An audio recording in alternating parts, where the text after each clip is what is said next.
una historia que contarte. Sí, estos son cosas de la vida, son cosas de la vida. Cuántas veces tropecé, ahora sé que en esta vida me tocó aprender a levantarme de eternas caídas. Ni los porros ni el alcohol ayudan a encontrar salidas. Game over, puedes jugar bien y perder la partida. Tantas preguntas y tan pocas respondidas. Ni imaginas los colegas que quedan por traicionarte. Juega con fuego que vas a quemarte. Llora tus penas hasta ahogarte. Nada sanará tu herida. Cuando algo no sea justo no debes guardar silencio. Yo sigo lleno de ese vacío que me venció. Ido siguiendo en línea recta ese camino, y qué distinto es el destino que hoy presencio.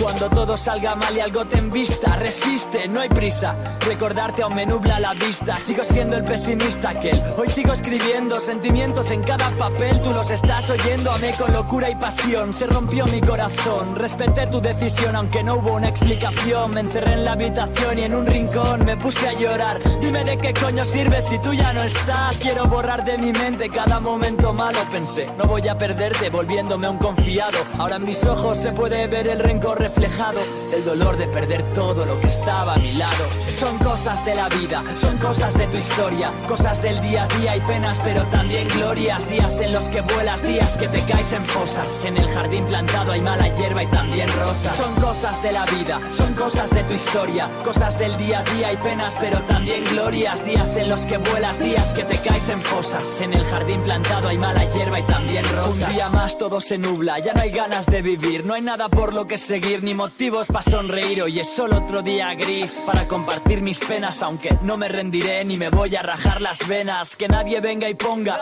ni límites ni normas. La amistad es efímera, la verdad se deforma fácilmente. Mi frágilmente ya no se conforma. Mi alma desaparecida, mi corazón en reformas. Os cuento, me fallaron tantos, ya perdí la cuenta. No recuerdo cuántos, son peor de lo que aparentan. No espero nada de nadie, tampoco que me entiendas. Yo no voy a mencionarte, tus ojos siguen con vendas. Por eso miran ciegamente por su bien. Aquí amigos verdaderos, solo 3 de cada 100. Es el relato de una historia cualquiera en alguna parte.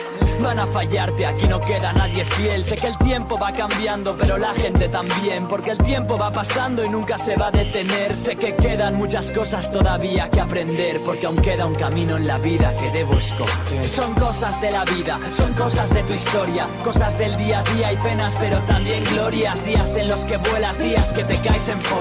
En el jardín plantado hay mala hierba y también rosas. Son cosas de la vida, son cosas de tu historia, cosas del día a día y penas, pero también glorias. Días en los que vuelas, días que te caes en fosas. En el jardín plantado hay mala hierba y también rosas. Vive cada instante porque quizás sea el último momento en el que escucharás versos tan íntimos. Tú decidirás cómo se acaba este capítulo y cómo llamar a esta canción, ya no recuerdo el título.